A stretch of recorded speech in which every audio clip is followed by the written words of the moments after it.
Bildiğiniz gibi dünən bu ekskavator vasitəsilə burada tam bir facia yaşanırdı. Bu ekskavatorun sürücüsü içerisinde sakinler olan evi başına uçurdu ve burada büyük bir insident yaşadı. Hatta bu sakinlerin o müqavimətindən sonra ekskavatorun sürücüsü ekskavatordan düştü, kaçtı, araziden uzaklaştı ve bir müddet sonra burada evi geldi, tamamen söktü ve belə deyək, dünən burada bir ev vardı, artık bu arazi şumlanıb ve bugün bu söküntüler devam edecekti. Ama dünən ölkə medyasında geniş müzakirələrdən sonra, geniş tənkidlərdən sonra bugün səhər burada söküntü başlanacaqdı, amma icradan, deməli məhkəmədən bura şəxslər gəldi və bu söküntünü aparanları harasa apardılar. Xəstəxanadan çıxıb gələndə əməliyyat olmuş vəziyyətdə, ağır vəziyyətdə gəldiyim ki, bütün evimizin beşini töküblər bayra. Hətta əlimizdə bu söküntünün, tikintinin dayandırılması üçün qərardat var. Ona məhəl qoymadan evlərimizin beşini töküb, evlərimizi söküblər. Bu barədə bugün gedib məhkəmə orqanlarına müraciət eləmişik. İcraçılar gəlib, yerində araşdırılıb, baxılıb, cinayət işi qaldırılıb bu barədə. Hətta şirkət sahibini məhkəməyə zövq eləmək üçün götürdülər. Baxın, gördüyünüz bu ərazi Suriyə deyil. Azərbaycan Respublikasının Nəsimi rayonundan gedir söhbət. Dünən burada mənim evim var idi. Gördüyünüz kimi qanunsuz olaraq məni evimdən bayra atıblar körpə uşaqla, yaşlı anamla, xəstə anamla. Gördüyünüz bu ərazidə bu işləri görən hamısı Nəsimi rayon icra başçısı Asif Əskərovdur. O istəyir cəmaatı prezidentin əleyhinə qaldırsın. Səslənərək prezidentimə bildirmək istəyirəm ki, cənab prezident, baxın görün.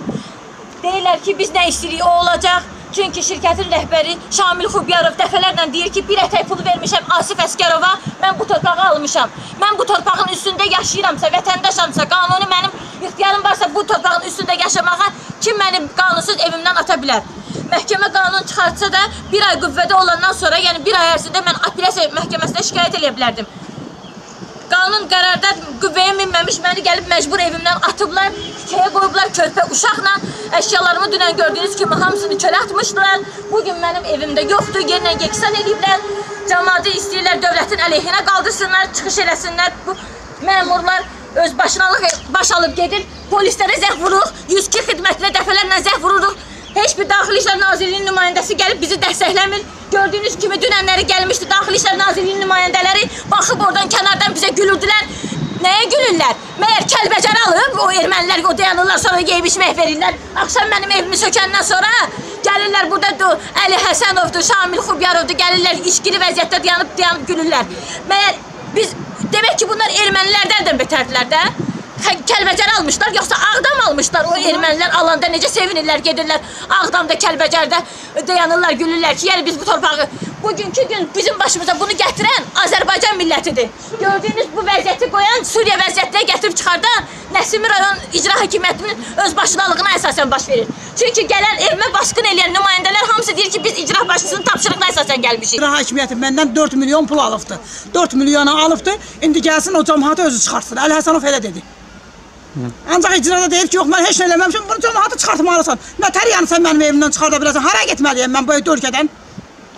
Bu ölkənin qanunları harada qaldı? Bunun konstitusiyası harada qaldı? Bu nədir? Onların Allah'a var, bir dəqiqəcə tökürlər. Bax, biz buraya gələndə gördük ki, ümumiyyətlə söküntü ilə məşğul olan heç kim yoxdur, yəni burada dünəndən fərqli olaraq. Yəni, bu nə baş verdi burada bu günləri? Biz şeyə getmişdik, məhkəməyə getmişdik, məhkəmə səhv qərarı çıxartdığına görə getdik, görək nə qərardır, nədir bu? Nəyə görə söküntü aparıblar burada? Biz oraya getdik, gəldik ki, dedilər gəliblər, ancaq biz gəldik, görmədik heç nə. Kimliğimizə çıxıblar. Müəllim, məhkəmənin qərardatında yazılır ki, bir ay bundan sonra bunlar söküntü aparmaq üçün qüvvəyə minməlidir. Nə oldu? Bir ay qoyubdu qırağa? Əgər qarşı tərəf şikayət eləyərsə apellyasiyaya, hələ qüvvəyə minməmək ehtimalı da var. Bunlar bu qərardatın qüvvədə olmadığı halda belə bir cinayət zövq olunurlar. Bir sözlə cinayət xarakterli söküntü gedir burada. Bu dövlətdə yəqin ki, bir dövlətin sahibi çıxıb bunlara bir dur deyən olacaq da yəqin. Birinin pulu varsa, birinin pulu olmayan ölməlidir. Hökumət də bizi, prezident də bizi, hər kəs də bizi deyir. Bunlar hələ deyir. Bunlar deyir, biz heç kəsi tanımırıq. Mənim evimi də saxlayır orada, suyumu, qazımı kəsib, neçə aydır da. İndi də deyir ki, sənin evini almıram, qalır ikinci binanın yerinə. Mən necə yaşaya bilərəm orada? Yəni burada sizin yaşayış üçün heç bir imkanınız yoxdur. Heç bir imkan yoxdur. Nə qoyubdu ki, neşədən dağıdıb töküb, heç günə qoyubdu bizi. Belə şey olur, belə. Kuruyan gününə qoyubdu. Mən də işə gedə bilmirəm, nə işdən qala bilmirəm. Qalmışam belə, uşağa işdən qalacam, uşağıma kim çörək gətirəcək? İşə gedəcəm, mənim evimi dağıdıb, külü küfan edib qalacaqlar ona. Bir dəqiqə, ora sizin kuxnanızdır. Bəli, koklan traktordan vurub gölünə salıblar. Siz o söküntü vaxtı evdəydiniz, xəbəriniz var idi ümumiyyətlə? Bəli, evdəydim. Bax, o vurub oraya gölünə salıblar. Gördünüz.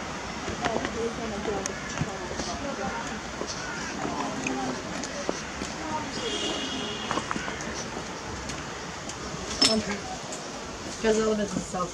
Bax, gəl mən verim ola. Gölünə salıblar mənim evimi, qəzalı vəziyyətə salıblar. Yəni bu dəqiqə işıq, qaz heç nə yoxdur da burada. Qaz, su heç nə yoxdur. Qazı Fevralın 7-sində. fevralın 7-sindən kəsbdir. Suyu da ki, martın 18-si ilə 17-si ilə kəssinlər.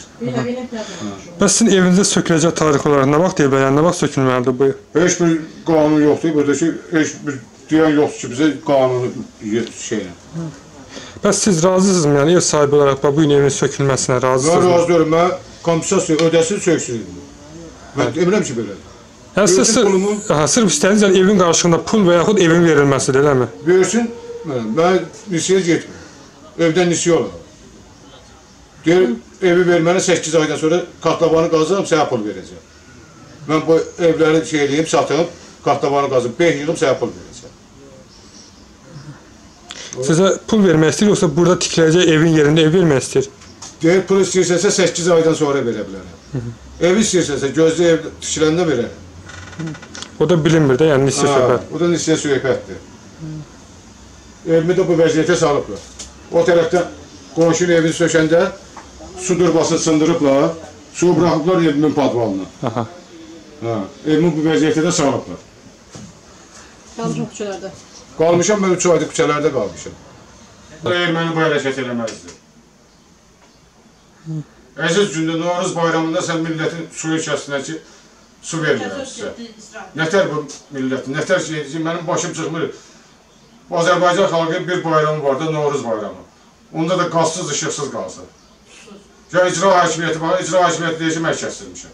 Yəni o vaxtdan bəri siz bu vəziyyətdəsiniz. 4 ayda biz qazsız qalmışıq, burada odun yandırıq. Bir də qurum gəlib, demir ki, bu şəhərin mərkəzində bu insanlar niyə odun yandırır? 4 ayda cəmaat burada odun yandırır. Bu qədər kasıb zaman qalıb burada. Mənə dəfələrlə burada Şamil Xubiyarov hədə qorxu gəlmişdi. Deyirdi ki, sənin evini mən sökəcəm. Qanunvericiliyə uyğun olaraq baş prokurorluğa şikayət ərizəsi yazıb qoymuşam ki, mənim evim uçarsa, evimdən bir daş əski olarsa, ailə üzvlərimin başına bir iş gələrsə, şikayətçiyəm Şamil Xubiyarovdan. Bugünkü gündə ərzəmin ötməsindən 2 gün qalıb, mənim evim gördüyünüz kimi viran olub, evim yoxdur yerində, amma prokurorluq bu işə baxmır. Xahiş edirəm yuxarı orqanlardan, dövlət prezidentindən, xahiş edirəm məni dəstəkləsin, baxsın bu işə görürsün ki, biz hansı vəziyyətdə yaşayırıq, bu məmurlar niyə belə özbaşınalıq eləyirlər? Sizin sırf istəyiniz ya evdir, ya puldur, eləmi? Xeyr, biz ev istəməmişik. Biz bu şirkətlə razılaşa bilməmişik. Çünki bu şirkətin heç bir sənədi yoxdur.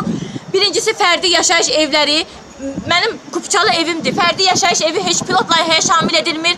Pilot layihədə bütün layihə olmaqla alınır. Bizim bir qonşuya burada deyirlər ki, sən katlavana düşmürsən, sən bizə lazım deyilsən, amma ona baxmayaraq onun qazını, suyunu kəsiblər, 3 ayda ona zülm eləyirlər. Eyni zamanda da 9 nəfər ailə yaşayır burada, onlara da zülm eləyirlər. Mən başa düşmürəm, hansı dövranda biz yaşayırıq ki, hansı qanunvericilikdə yazılıb ki, mən yaşaya-yaşaya mənzilimdə Azərsunun, Azərqazın nümayəndələri gəlib mənim qazımı, işığımı, suyumu kəsə bilərlər. Mən xahiş edirəm, tədbir görsünlər, baxsınlar, görsünlər ki, niyə bu yaşadığımız ərazi yenə görürsünüz, Suriya deyil, Azərbaycandır. Niyə Azərbaycanda bu cür vəziyyət yaradırlar ki, cəmaat dövlətin əleyhinə qalxsın. Dünən sizə bir çox adam izlədi sizin evinizin söküntüsü çəkilişlərdən, düzdürmü? Bugün evim yoxdur gördüyünüz kimi. Yəni bu çəkilişdən əvvəl nə yaşandı və çəkiliş sonrası nələr yaşandı? Yəni nə baş verdi burada? Belə deyəcəm. Dünənləri uşağımı götürmüşəm səhər, aparmışam biraz istirahət eləsin parka. Anam cəhv vurdu ki, evimizə basqın olub. 10-15 nəfər evə basqın eləyiblər, qapını söküblər. Eyni zamanda bütün əşyaları atıblar çölə. Anamı evdə döyüblər. Anamı evdə yaşlı qadındır, başı bağlı qadındır. Sürüyüblər evin içində. Mən gəldim, məni də döydülər, məni də sürüdülər. Nalayiq sözlər dedilər. yəni ifadə eləyə biləcəyim sözlər deyil. Xahiş edirəm, dövlət məni, prezidentim eşitsin, baxsın, görsün mən nə şəraitdə yaşayıram, körpə uşaqla. Mən uşaq böyüdürəm. Bu cür şəraitdə uşaq böyütmək olar? Mən başa düşməm. Sabah mənim anamın başından bir əskiyi olsa, tük, kim cavab verəcək? Hansı məmur gəlib deyəcək ki, hə, indən belə çəkilir, üzlərini çevirirlər. Əgər dövlət səviyyəsində etsə, niyə qorxurdular, üzlərini gizlədirdilər? Dövlət səviyyəsində idilər, dövlət səviyyəsində olsaydı, niyə bazar günü gəlirdilər, qanunsuz olaraq sökürlər? Birincisi, icra qərar çıxardırsa, icra nümayəndələri ilə sökə bilər mənim evimi. İkincisi, hansı qanunvericilikdə yaşayırıq ki biz? Mənim evim fərdi yaşayış evi ola-ola, mənim mənzilimin kupçası var, əlimdə sənədim var, məni evimdən məcbur çıxardıb çölə atırlar.